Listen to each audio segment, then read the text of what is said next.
everybody, and welcome to the Women's Soccer Show. I'm Sarah. And I'm Allie. And it is week 2 of video. I did not dress up. Allie put some thought into it. What do we got here, Allie? Allie did put some thought into it. So Allie's wearing their new football shirt for Tigres, repping the La Liga MX. I got this on Saturday. I'm very excited by it. And I'm thinking we're going to do this as a theme now we're doing video, because I do have a lot of international football shirts, not just West Ham shirts. So I've got a few that I might spice it up for each week, depending on my mood, depending if it's international break or if whatever mood I'm feeling in. So it'll be, either... You know what I want to see. You know what I want to see. Tell them what I want to see, Allie. It'll either be Universities of America or it'll be a random football shirt that I own. And tell them what shirt I want to see. You want me in the US national shirt? That's right. That I have. I only own it because I wasn't buying a Portland shirt and I wanted to support Becky. There you go. Yeah, I was waiting for the Becky Sauerbrunn drop. It had to be done because I was like, I wanted to support Becky, but I wasn't buying a Portland shirt. So yeah, which is interesting. I would have expected you to buy a Portland Thorns shirt over a U.S. Women's National Team shirt. I'm not gonna lie. Yeah. Also, it's the worst one according to Chris, and can't believe that I own it. But there we go. According to Chris? Yeah. Which shirt is it? It's the splatty one. It's the paint splatter. It's the splatter. Oh, we've had worse ones than the paint splatter, I think, specifically in recent years. I quite liked it. So I like the paint splatter. I really do. Yeah. I, on the other hand, forgot until the last second that I look as tired as I am right now. That does not mean I'm not excited. I am extremely excited to be here doing this right now, specifically this week, because I love when we pack so much into one episode like today. We've got NWSL, WSL, and guess what? Champions League, when you are listening to this, has already begun, and we're going to talk about it. Right, Allie? Yep, absolutely. I'm so excited for all of that. But first... Yeah, we got one more thing. We've got one more thing, a huge thing. I thought I'd give you guys an update. So a few weeks ago, I mentioned that my beloved Manchester Laces had played their first FA Cup qualifying game and had won and had got through to the next round, and we were very excited. Well, as of this weekend, they played their last qualifying game and won. They are in the FA Cup proper. Let's go. They've just had their draw, and it's so exciting for a little team that have just climbed through the ranks and the tiers. And so, yeah, they're going to be in the first round of the FA Cup proper, and we are so excited. Let's go. That is amazing. Keep us updated along the journey, please. Absolutely. All right. Let's do it. To the Champions League, which is kicking off, while you are listening to this, it has already kicked off on Tuesday. Now, Allie, 2 weeks ago, you gave a really wonderful detailed breakdown of this new format that we're embarking on right now. So let's get into it, because we talked about the format, but now we're here. How is it kicking off? What do people need to know about Champions League right now? The first thing you guys need to know is where you can watch it. So there's been a lot of confusion. Weirdly, a tough question to answer. It really is, because there's been a lot of confusion, a lot of can we, can't we, where's it going to be, what's it going to be, the whole thing. So Disney Plus have the rights to this randomly. And then it was sort of communicated that you needed like their most expensive package to get the matches. But they have quantified that the games will be free to air whatever level you have of Disney Plus. So you do need Disney Plus, but you don't need like the supreme no ad £15 a month package. So that is just for the UK. For the United States, I would say it's a good news, bad news situation. If you still have CBS, Sportsnet, and Paramount Plus because you're an NWSL fan, good news for you. It is going to be on Paramount Plus, CBS Sports Network, and CBS Sports Golazo Network. So CBS as the entity owns the rights. We never know where they're going to put the games. Are they going to put one on Paramount Plus? I'm assuming most of them are going to be on Paramount Plus until we get to the later stages, and then they'll probably be on CSN Sports Network. But that's me just kind of reading into what they've been doing. But know that if you're in the United States, CBS owns the rights. And if you're an international viewer / listener, then check your local sports listings. Yeah, unfortunately so. That shouldn't have been so difficult, Allie. It All right, shouldn't now, be, but that's women's sport for you. yeah. Now let's get into it. Okay, so very quickly, I'm going to give you a quick reminder because they have changed the format, so we'll just go into it very quickly. Gone are the group stages. We don't have the group stages where 4 teams play each other twice, home and away. We now have it as a league table where each team will play 6 matches, but not necessarily the same team and not the same team twice. Yeah, so like if you get one game against one team, you're not seeing them at home again. And also leading to some very interesting first-round matchups, Allie. Exactly. This is where we all get excited. So some of these games will unfortunately have happened by the time that this is released, but I'm sure you will have watched them anyway.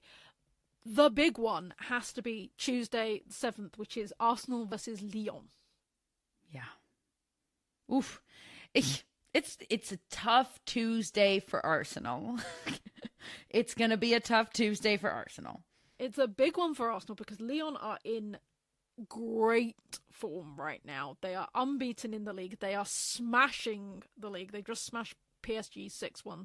They've won their match this weekend 8-1. So Lyon are in great form, and Arsenal aren't in their new home ground of the Emirates. They're back at Boreham Wood. They are back at the smaller ground and have been shaky. So it will be interesting, Arsenal fans. Also Tuesday, Barcelona against Bayern Munich. Oof. What a Tuesday. This is a proper classic Champions League matchup. I'm uber excited by this because this is 2 powerhouses in Europe at the moment. Barcelona, again, are unstoppable in the league. And Bayern have been a bit up and down in the Bundesliga. But when it comes to Champions League, they know how to pull out those brilliant performances. And when you look at the players they've got Georgia Stanway, they've got Pernille Harder, they've got Magda Eriksson. This will be a proper clash. Now, it is at Barcelona, which is going to give Barcelona the edge. But I'm excited to see how this one pans out. Moving along to Wednesday. So today, if you are listening to this first thing in the morning when it drops, which obviously you are, Manchester United is hosting their first ever Champions League match against the Norwegian side, Vålerenga. Allie, what do we need to know about this? So this one's exciting because this is their first game in Champions League proper. A couple of seasons ago, they got to the qualifying stage and got knocked out by PSG. Thank you for clarifying that. But yeah, this is huge. It's at home for them. It's at the fortress that is Lee Sports Village. And it's going to be, I think, a big one. They're going to go all guns blazing because you want to get those points quickly before you have to play your PSGs, before you're playing your Bayerns, your bigger teams. So I think wouldn't be surprised if it was a very similar squad to the one that we saw play Chelsea. And finally on Wednesday, it's PSG against Wolfsburg. Also kind of like a proper classic Champions League matchup, especially for the women's side. But this is also very interesting because PSG just got their butts whooped by Lyon a couple weeks ago. So I think that this is going to be a challenge. This is going to be a massive challenge for PSG because Wolfsburg are currently top of the table in the Bundesliga. They had a bit of a rough start, but then have really clawed their way back. And they've got that wonderful thing, that magic M word, momentum, which PSG don't really have at the moment. So I would put my money on the girls in green. But again, it's proper 2 titans of the Champions League going up against each other. And this is the beauty of this new format because there are no buys, there are no skating past, and as long as, the format being, I don't have to outrun the bear, I just don't have to be the slowest. You don't have that anymore. You don't have that anymore because you have to play 2 teams that are in the first draw, 2 teams in second draw, and that's the way it works. So it's all very much evened out. So that's why we get these insane matchups for the first game. I like it more and more because clubs have to come out guns blazing. You can't just be like, oh, that's fine. We'll find our groove, and then when we hit Champions League, we'll be in our groove. No, you have to come out guns blazing now, which is tough for a team like Arsenal. Maybe we'll see how they respond. And it's fun for us as fans. Like, we don't have to wait until the final couple of rounds or the final few rounds to get these big time matchups. Like, I'm loving it. I'm loving it. No complaints over here. To the WSL. The WSL 1, to be precise. Allie's shaking their head at me again. So let's talk about it, because there were a lot of big games this weekend, but in particular, the first two matches of the weekend were kind of wild. Like, you had United Chelsea on Friday night, and then you had City Arsenal on Saturday morning. Morning for me, probably the afternoon for you. It doesn't matter. It should have been the nighttime for you. That's all I have to say. And we got to start. Allie, unfortunately, deep breath, we have to start with this City Arsenal game, because Manchester City beat Arsenal 3-2. You talk now. What a terrible way to lose. What a terrible way to lose. I like that. You talk now, and then carries on. We mentioned last week that is it too early to say that Arsenal's title hopes are gone? I think we can now say that even though it's only October, Arsenal's title hopes are gone. I kind of stand by it. It's a ridiculous thing to say at the beginning of October. It kind of bums me out that is how this league is still, because there's only so many teams that it feels like can take down Chelsea at the top. And, you can't count on the bottom of the table or even the middle of the table teams to do it. So every game becomes that much more important. And it just feels like it's been one too many that Arsenal haven't been able to live up to expectations for. And that's a bummer, because it's 2 wins, 2 draws, and 1 loss. And that's not an impeccable start to the season, but it's not abysmal at all. And to say that with that, the title hopes are over, like, it's just brutal, but it's the reality, and we're gonna have to live up to that. I have a lot to say about Arsenal today, and I have a lot to say about City too. Yeah, like, it is ridiculous to say at this point, but we kind of have to, because they're winless in 3. I know that 2 of those were draws, but they are winless in 3, and then they've just lost to title rivals Manchester City. They're now in 5th. Like, it's not great. We should also at some point spend a little moment on Tottenham, who's sitting locked on even on points with City right now and 1 point above United. Because, listen, I'm the first person to give Tottenham the flack that they rightfully have deserved for many, many years. But now that they're doing as they finally seem to have the capability to do, they're living up to it, I would like to give them their props. But I'm not trying to change the topic. Let's continue on Arsenal. Yeah, I was gonna say you can't get out of it. That you say you can get out. I was looking at the table and I saw that and I was like, we do have to talk about that. We do have to talk about it. I think the biggest thing we need to talk about is Arsenal's defense. They are missing Leah Williamson. They are missing that leadership. I think Katie Reid is doing a wonderful job, but she's young and inexperienced, and there's no one leading that back line. Your leadership is in the midfield. So yeah, I mean, so the back line for this game was from left to right: McCabe, Catley, Wubben-Moy, and Fox. It's a classic Arsenal lineup, right? You got Pelova and Little in the middle, along with Caldente in front of them. Caitlin Ford started on the left, Olivia Smith started on the right, and then Russo up top. And then at a certain point in the game, Beth Mead and Chloe Kelly came on. Black Sinius, Cooney Cross, Frida Manum all came on. And we'll talk about that, and we'll talk about, stone cold Chloe Kelly. What a moment it was when she locked it up at 2 goals apiece, and she kissed the badge in front of the City fans. And joy ran through my heart. And then... Yeah, we have to talk about the Chloe Kelly return, because it's been nothing but controversial. It has been, but I will answer your question first about the defense, and then we'll get on to Chloe Kelly. You're right. You're right about that. They are for sure missing Leah Williamson. A loss is never pinned on one person, but Steph Catley did have a specifically horrendous game, I think, and I'm assuming for her standards as well. Arsenal had a terrible time on set pieces, couldn't clear it out of the box. I think you're missing Leah Williamson in the air on that. And then you want to talk about that third goal. City won 3-2. That third goal was scored in the 88th minute. And you know who wasn't stepping to the ball, and the final defender in front of the ball that wasn't a goalkeeper?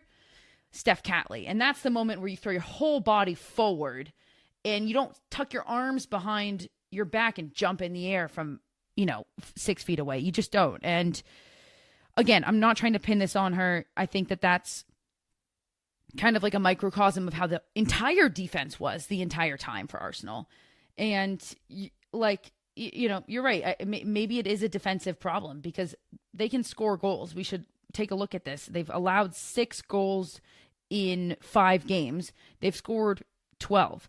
The only team that scored more goals than them is City. Chelsea's only scored 11 goals, and they've got 4 wins and 1 draw. They've only scored 11 goals. Arsenal scored 12. They've got 2 wins. And so it's the defense. They're leaking goals, period, the end. And we can talk about the brilliance and also, what's lacking on the offensive side. But if you can't lock it down, you're going to be in a shootout every time. And it's just too difficult. The only shutout that Arsenal have this season in 5 matches is 1 shutout, and that was the 0-0 draw against United. Says a lot, really, doesn't it? It does. It does. I don't know how long I just spoke for. I feel like I just monologued, but that needed to come out of my body. I was going to say, Sarah's needed to talk about that.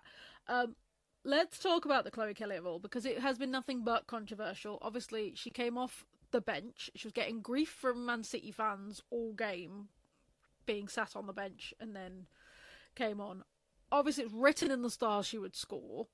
I know this is going to sound like a crazy thing to say, but I don't think it really is. This is, without a doubt in my mind, one of the most clutch performers we have seen in the women's game. Like, she is up there with the best of the clutch performers. She can score in the boldest of times, the boldest of moments, and she did it again right there. And she always brings an epic celebration with it. Yeah, I think it wasn't so much the badge after the goal, it was the fact that she'd fouled one of her ex-teammates and then tapped the badge. People were a bit like, really?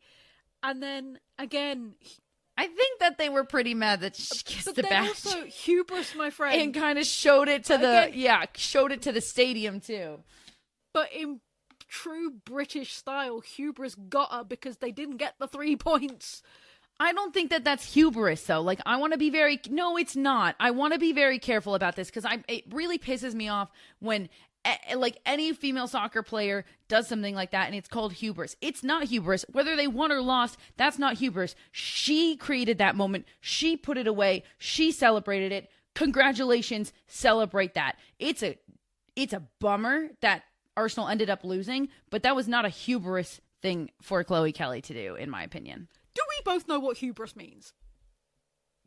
Did you just use? I saw you look at your phone. Because you went on a rant that meant very different to what I implied. Hubris is arrogant. No, it means an excess of self-confidence. And let me. Hubris is arrogant and conceited. That's what it is. Those are synonyms for hubris. See, no, because I've got it as excessive pride and self-confidence. Okay, which is different. I think that we're both right. I think you're looking at the definition, and I'm describing it with synonyms. Yeah. Go to your thesaurus. Yeah, tell me if I'm wrong. Because you're like, I don't want to call it hubris. Because we call it hubris over here, because the fact that she did that, and I love that she did that. I'm with that, but I always feel like you shouldn't do that until the ref blows the whistle, because you didn't get the win, and then that's when you get your City fans being like, "Now, Chloe Kelly, what's the score?" No. We're splitting hairs here, though, because you've pride, and what's another word for excessive pride? What's another word for excessive pride? That's how you just defined it, right? What I'm saying is you made it out like, no, you should never call it hubris, women's football, blah, blah, blah. And I'm like, you missed my point. Another word for excessive pride is arrogance. You're basically calling it arrogant. I'm I don't think it's arrogant. It arrogant. Because... Okay, I'm glad. Thank you for clarifying. I'm saying that in the game of football... hubris tends to be that you'll do a gesture, you'll do something, which is great, but don't do it until the whistle has gone, because you will get egg on your face, and that's what happened. And Sarah's wrecking the joint. I just literally got so excited I knocked my mic. I just disagree. I don't think there's anything wrong with that. Win or lose, for me, that moment exists as that moment, and that's a great moment, and I don't think it's one thing or the other based on what the end result, what the end score line is. I just don't. For me, that was Chloe Kelly being like, I'm so happy I made this move here. And middle finger to all of you who have been giving me grief this whole time. And you know what? Good for her. She deserves that moment. I don't think the City fans did give her grief until she started doing that. Either way, I loved that moment. I loved that moment. I think I would have liked it if it had happened and Vivian Miedema would have done it at the Emirates and she would have kissed the City badge and then Arsenal would have won. I would have been sitting here saying the same thing. Yeah, except for when she did score at the Emirates, Arsenal fans cheered, which was a whole other thing. I want to take a quick moment to talk, because we talked about defence. Alex Greenwood. And the whole City defense. Like, I want to talk about their defensive and their defensive strategy as well, because it worked very, very well. I mean, yeah, all of it was great, but specifically Greenwood. I think Greenwood, again, is showing why she's worth the big bucks that she is. They've extended her contract and giving her a nice chunk of money to stay at Man City, and I can see why. Like, she was the presence that Arsenal are missing in Leah Williamson. Man City have got in Alex Greenwood. 100%. I think one of the most underrated defensive players in the game right now. She's a wonderful leader. City were great. City had the ball like the entire first half. Arsenal looked lackluster. In the second half, Arsenal were able to mount more of an attack. And that's when we got to really see City's game plan defensively be implemented. And it was an interesting one because essentially what they did is they kind of parked the bus, but in a much more strategic way where they crowded like everybody into the 18, which is crazy because you're like, you're too deep. And they just allowed Arsenal to have the ball at the top of the 18, which you would think was a terrible idea, but with an Arsenal team that loves to get crosses into the box, and that's how they like to score, it was actually brilliant. And Arsenal had a hard time breaking them down because they didn't really want to shoot from outside the 18 until Chloe Kelly came in and was like, hey, I'm going to take this shot, and look at what happened. So a huge credit to City for that. It worked. It worked well. Okay, Arsenal fan extraordinaire, Sarah Ash, what is your last thing on Arsenal? Okay. I mean, I just think it's kind of just my overarching thoughts, which is that we're talking about if Arsenal are out of the race right now, and we're talking about how Champions League it's going to start. At this point, it's already started when everybody's listening to this. And it's not going to be an easy run for Arsenal. Arsenal are a good team right now. They are not a great one. And I think that's what we learned out of this game against City. They have the capability to be the best team on any given day, I think, or at any moment. But however high their ceiling is, they can't do it consistently. And that is what matters most. And we can say what we want about Chelsea's playing style, for example. You're not a huge fan of it right now. But you know what they want to do, or you know what they know how to do, is win consistently. And they know how to win even if it's a bad day for them. And Arsenal just haven't been able to do that. They looked tired. There wasn't enough movement off of the ball, especially around the box. And they didn't look like they had the energy or the will to break down City's game plan. And then they looked shaky defensively. It's a good team. They have moments of brilliance where you can see how high that ceiling is.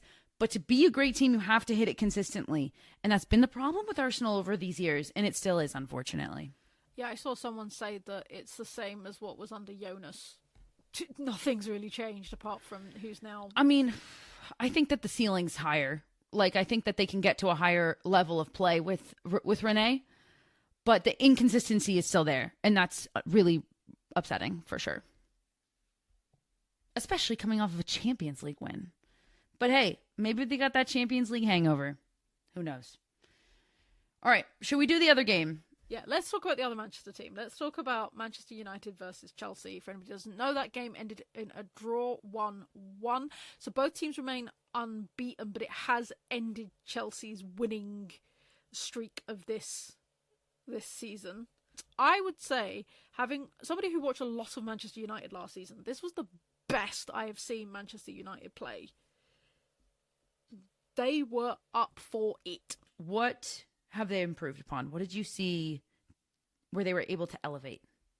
So they've always been really strong defensively. That's always been Manchester United's like selling point, specifically since Fallon has taken over as the number one. Like, she had a record number of clean sheets last season for them. we talk about defense in the last game. Their defense is tight. Maya Letitia is probably one of the best, if not the best, centre back in the league right now. Like, they are defensively tight. They just couldn't capitalize and they couldn't score last season. That was their biggest problem, and that's where they dropped points because they had a lot of nil-nillers. This season, and I do think, and you can't pinpoint it on one play, you can't, but I do believe that the swapping of Grace Clinton and Jess Park between the two teams is a great move because it allowed Ella Toone to get her freedom back because she's not trying to do the same thing that Clinton was doing, and they just ended up getting in a mess and all tangled up. And Jess Park is a revelation for Manchester United. Like, she runs that wing so quickly. She's a more complete player. She plays a very different style to Ella Toone, so therefore they complement each other brilliantly. And you know what? That chemistry that we've been waiting for is now there for them. And like, we're seeing like Melvin Millard coming on and scoring goals for fun. Their goal today came from Anna Sandberg, who scored a beautiful volley. If you've not watched it, go and watch the highlights, because the way she takes that volley, no one's stopping that. No one's getting a hand to that. It was gorgeous. Absolutely gorgeous. So yeah, that's what's improved, is the fact that they were really messy in the midfield, and you kind of saw it when they swapped players out towards the end. I genuinely think if Manchester United actually had depth on their bench, they might have taken it, because you're looking at the swaps over and it's like Chelsea are like, oh, our substitutes are like Sam Kerr. They're, you know, it's new skin. It's Alyssa Thompson. It's Gur Wrighton. Like, these are starters on Chelsea sometimes, and literally on every other team as well. Exactly. And you're like, and this is your bench. And that's very much where I feel like if Man United had a couple of those that could come on, they probably could have nicked it. I think it was a much improved Chelsea. I've been very harsh on Chelsea. I've been very mean about Chelsea's player. I do think it was much improved. Is it beautiful football? No. They got a great goal thing, but then didn't really take the opportunities. I do think the weather didn't help. For anybody who was not based over in Europe and the UK, we had Storm Amy. It was raining like all weekend, basically. Yeah. So, I mean, but everybody, yeah. So I do think that that's fair. But I also want to talk about Chelsea's head coach, Sonia Bompastor. She's a fiery little one, that one. She's a fiery little one. So if anybody doesn't know, she got a yellow card because she yelled. She got a yellow card for yelling at the fourth official. Now, she's saying she didn't yell at the fourth official. She was saying she couldn't hear anything because the Man United fans were so loud. Which, if anybody's been to the Lee Sports Village, I ain't surprised about that because they are very loud. Yeah, you've said that Lee Sports Village is more of a fortress for United than you think that Old Trafford is. For sure, 100%. Like, you go to Lee and it is just a wall of sound. So we believe Sonia. We believe Coach Sonia Bompastor. No, I think she yelled at the fourth official because she was calling out a foul on I want to say it was Sandy Baltimore. So she was calling out a foul on that, and I think she got a bit heated, and the ref gave her a yellow card. Which, hey, as long as it's not a red, it doesn't matter. Yeah, exactly. I do think it was that. But you know what? As you say, they're doing what Arsenal can't. They're grinding out results, even if it's not the best football. And they're doing what they're doing. And they're finding their best 11 and they're finding their best formation, which is, it's the majority of the same Chelsea squad returning, but there are some new faces and there's some new pieces. How do you fit in? At this time last year, Catarina Macario was not healthy. How do you fit in now a healthy and a rising Catarina Macario into this lineup? You now have Alyssa Thompson. How do we fit her in? Sam Kerr is coming back. How do we get her back into the fold? There's a lot of different pieces here, and this is what great teams do. They'll figure it out, and they'll be able to get the result while they're doing it. And so credit to them and credit to their head coach, Sonia Bompastor. Okay, I mean, I feel like we have to I want to spend like 2 minutes on each of these things. First and foremost, Allie and Mike do a Patreon show that is called The Other 8, which basically just means if you know there's 12 teams in the WSL, there's the top 4, which historically have been Chelsea, Arsenal, City, and United. And basically Mike and Allie talk about all of the other 8 of those teams. Now, that might have to change if these standings kind of stay as they are, and perhaps some adjustments need to be made. But give me your, I think, give me what you guys talked about in your most recent episode, what you think is the most interesting point of either debate, contention, or discussion. London City Lionesses. We actually took the moment. You guys to are both dive. so salty about it. Oh just my kidding. God. I'm just kidding. I'm just kidding. We literally mentioned that on the pod. We were like, I was just rage baiting you. Don't worry. Yeah, we literally talked about that on the pod about how Sarah doesn't know what salty means. No, I know what salty means because it's you. You just don't want to admit that you are salty. No, I didn't want, when you were like, you were a fan of them. I was like, how dare you? All right, what about London City were you talking about? Well, because anybody who listened to our first episode, we did predictions of where we think teams are going to be, and for the most part, we've been wrong. But I had... It's early on. Don't worry. I had London City up much higher. Yeah, didn't we both? Whereas Mike was a bit more, mid-table for them. So we really talked about what's gone right, what's gone wrong, and what is it that's not actually connecting for them. Also, another point, just to talk about our show, because it was so good that we thought was interesting, is we talked about the Championship or the WSL 2, because obviously with this playoff game, keeping an eye on who's going to come up, who's going to be in that third place, because that is a tight league. Like, if you want a league where... Remind people what that is, because we talked about this in depth when it was all announced, and this is the new format for promotions and relegation, sorry.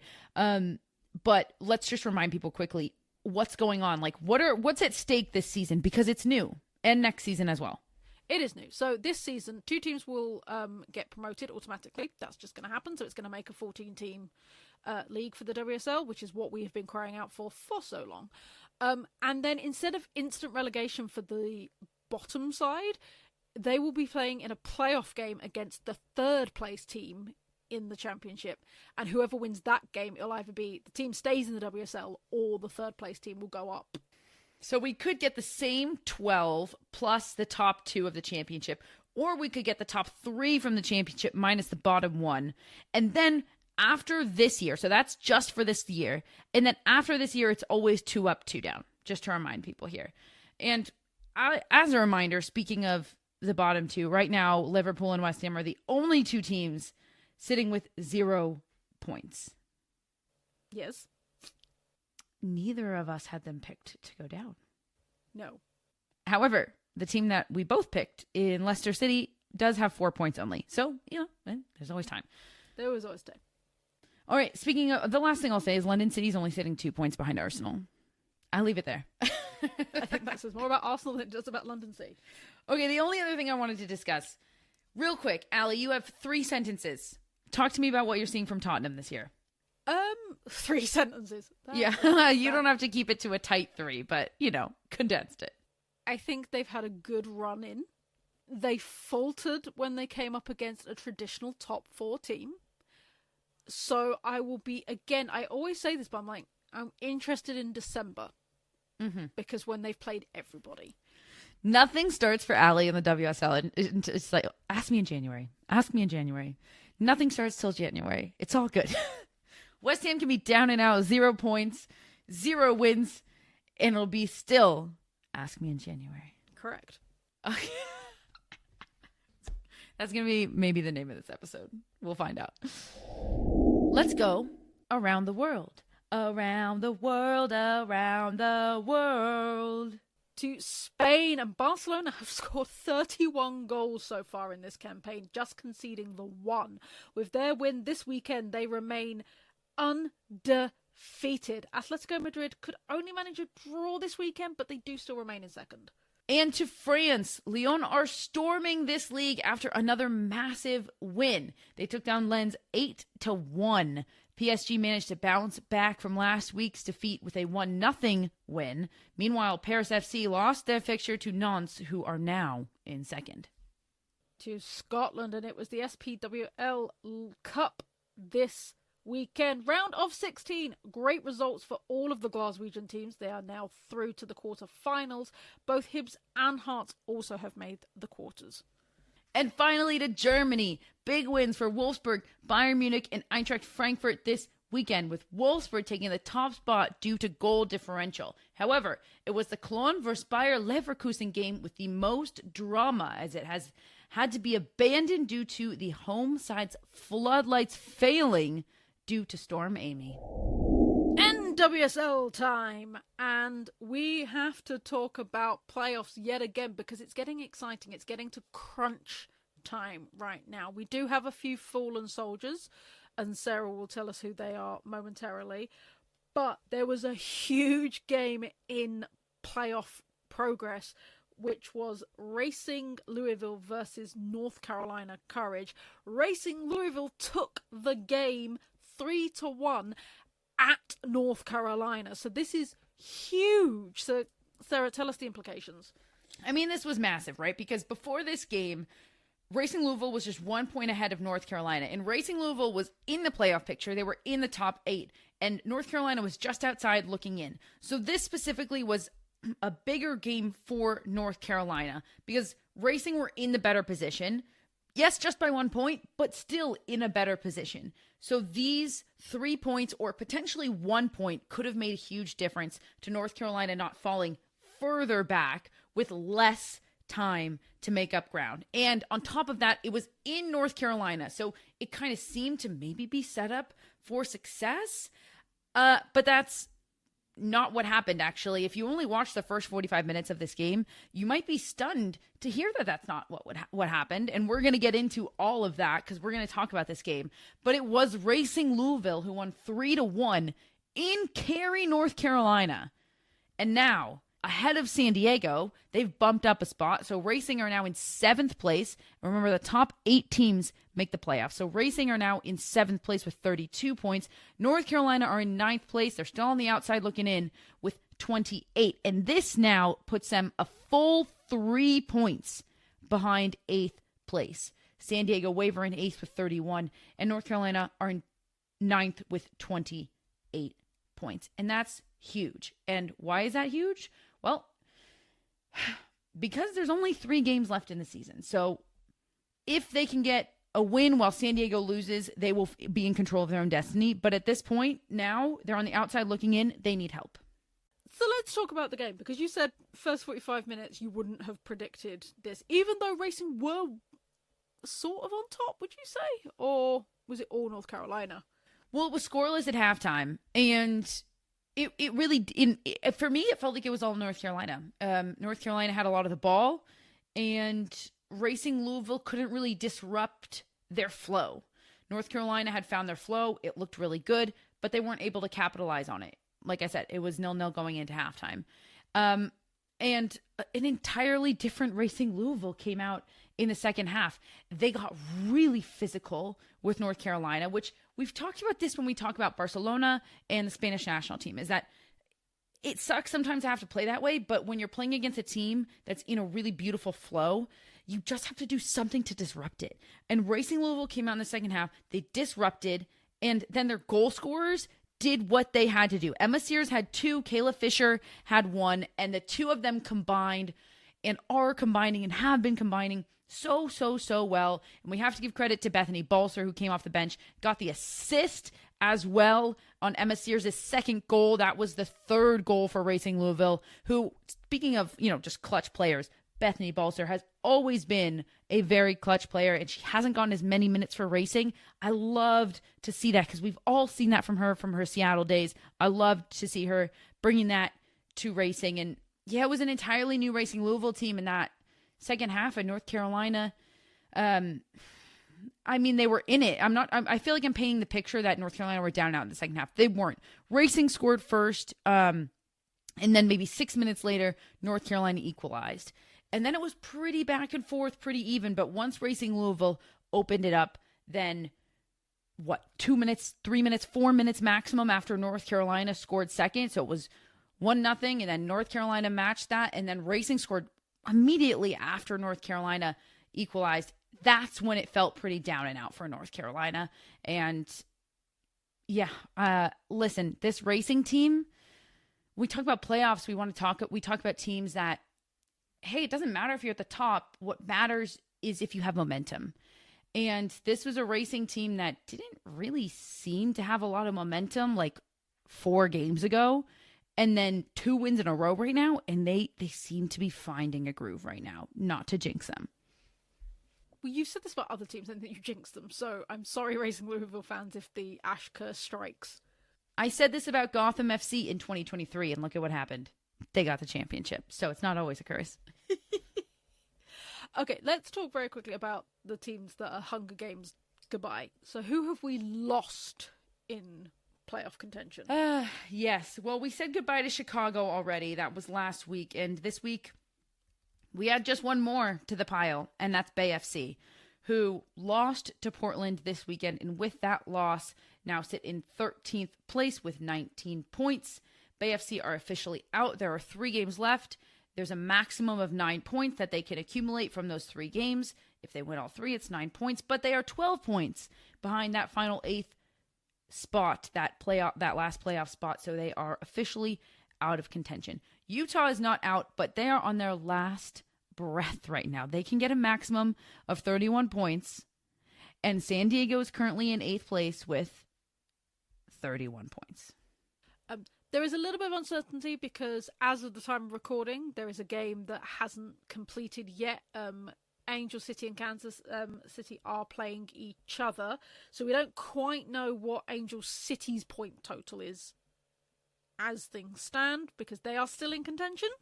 Yeah, and that's an important one. This was fun because we talked about last week, we talked about those teams that were right on the bubble, like just underneath 8th place, and Angel City was one of them. And yeah, it's a big game. It's a big game for Angel City because coming into the game, they have 24 points behind Houston Dash, who have 27 points. So if they're able to nick 3 points off of the league leaders, which is honestly feeling close to impossible at this point, but if they can, they will put themselves in such a good place because they'll be locked even with Houston with 27 points, and they'll be just 4 points below the playoff line. A loss could be pretty detrimental right now to Angel City. A draw, they're still in it, but it's kind of by the skin of their teeth. And our girls in orange, Houston, still there, still clinging on. Yeah, just 1 point below North Carolina, just 4 points below that playoff line. So still hanging on, but again, they're going to need some help, and they're going to need to do well for themselves. A draw this past weekend obviously didn't hurt as much as a loss, but it didn't help them. These teams that are below the playoff line, they need to think of it as win or go home starts right now. They need to win out to give themselves the biggest shot because right now we're into the space of if you are sitting below 8th place, you are no longer in control of your own destiny. But what you can do is win out, give yourself the best opportunity to make the playoffs, and don't rely on other teams helping you do that. So we spent a lot of time focusing on teams that could make the playoffs, but it's not all guaranteed above that 8th place either. Obviously, we know that Kansas City are through, done it, and have got a very favourable draw. We know Washington Spirit are through and have done it, and there. But there are some teams that we're a bit concerned about. So who could potentially fall into that drop zone? Okay, well, with this, there's 2 things that you got to look at. Obviously, if you look at where they are on the table, how many points. For example, Kansas City and Washington Spirit have already clinched playoff spots. Obviously, we're not worried about them. Those are spots 1 and 2. They're in the playoffs. Not concerned. They've done it. All right, right below them are Gotham, followed by Portland and Seattle. Now, Gotham FC has 35 points. Portland and Seattle have 34 apiece. 34, and you look at this in the table, 34 is going to be pretty hard to catch if you're looking then at the very low. For example, North Carolina has 28 points right now, and the max that they can get in the next 3 games is 9.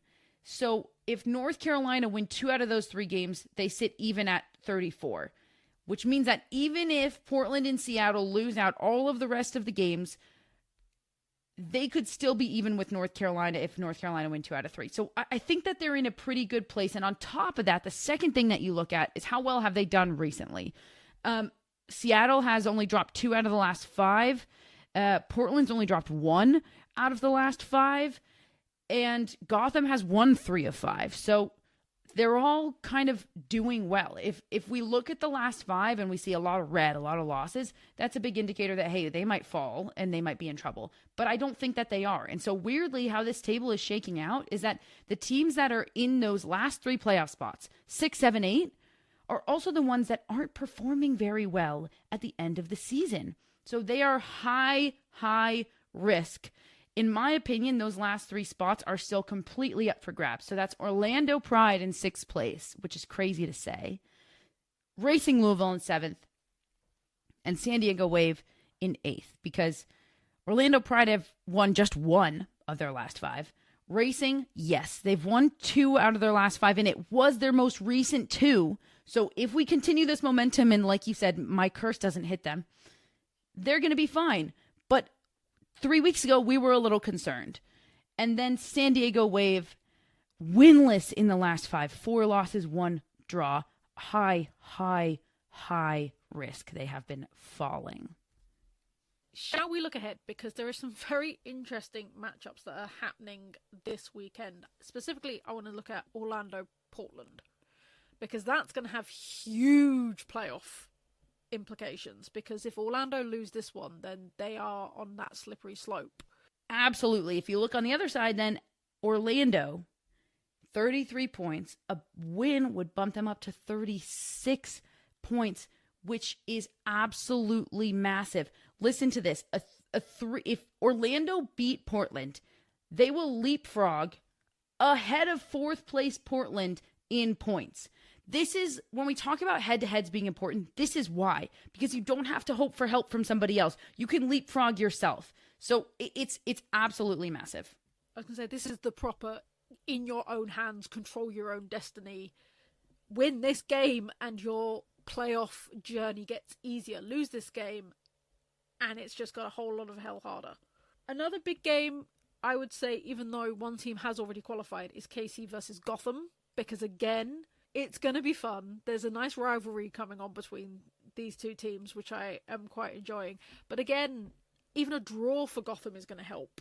Yeah, I'm not entirely worried about Gotham, and that's a really tough game because they're also going into Kansas City. And we know that CPKC Stadium has been an absolute fortress. So this is a tall task for Gotham.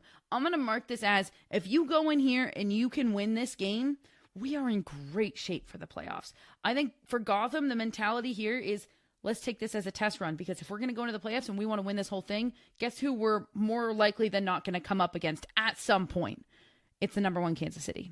So those are my 2 top picks. Do you have any more that you want to highlight? I have 2, for sure. The first, I mean, we spent so much time talking about North Carolina, but it's because they're so on the bubble. That every game makes a big difference. And it's North Carolina against Washington Spirit. That'll be on Saturday, everybody, at 7:30 p.m. Eastern. And that is, once again, by the way, at WakeMed Soccer Park in Cary, North Carolina. So that's 2 big games that North Carolina are hosting at home.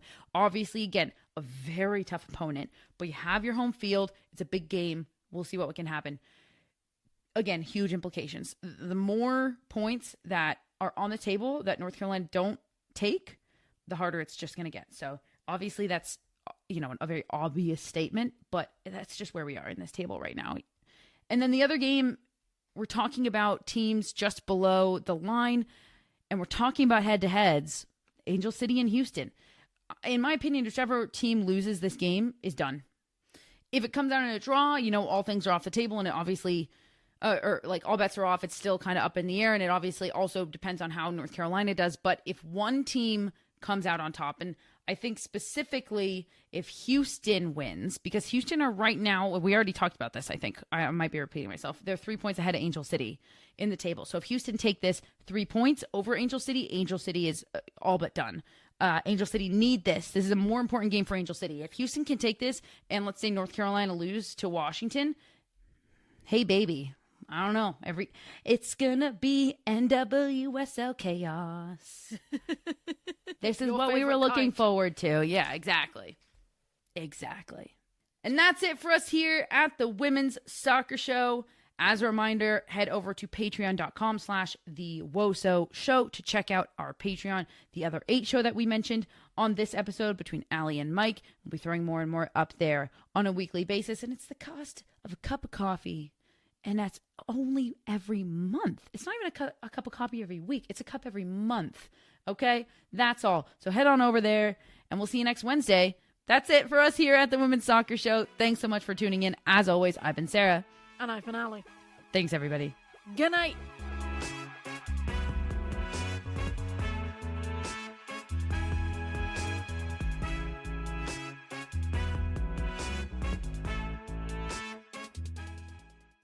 This podcast was edited by Monkey Hill Media. Visit monkeyhillmedia.com for more information.